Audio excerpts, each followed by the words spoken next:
Hello and welcome. I'm Eric Losey with US Chemical, here to talk to you about flatware Presoak products and properly racking flatware. Nothing could be more important to a customer than their image. When their customers sit down at the table, it's most important that they see clean, presentable ware. So we're going to be talking about the products and the procedures to get beautiful results for the customers. Okay, first thing we're going to do is we're going to talk about the actual product in itself. Liquid flatware Presoak in the full 1 gallon is a great price fighter product with a good dilution ratio of 1 ounce to 2 gallons. We'll want to make sure that we have dispensers up on the wall to make sure that those are properly diluted. Our second product is then highly concentrate flatware Presoak.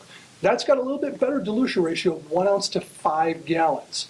So we've got our liquid flatware Presoak at 1 ounce to 2 gallons and our highly concentrate flatware Presoak at 1 ounce to 5 gallons. Now, once we have a properly diluted bus tub of solution, we now then can start adding our flatware to it. We want to make sure that we give the ware at least 15 minutes of soak time, but really no more than 1 hour.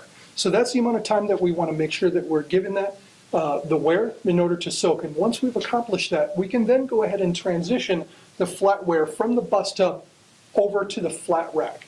Now, racking your flatware is pretty important too. We want to make sure that we fully utilize the rack, but not too deep in order to get all the surfaces clean. So we want to keep it between 1 to 2 inches.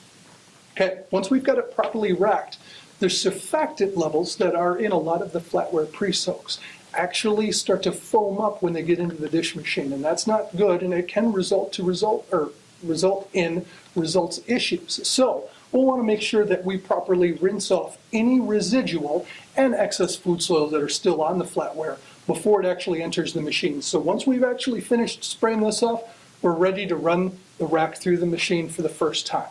Now, once the rack is finished, you're going to want to take it and bring it back over to the soil side again, where we're going to utilize now a flatware organizer much like this. 2 of these flatware organizers can fit on one flatware rack, where we then can start organizing the ware from the spoons, the forks, and the knives.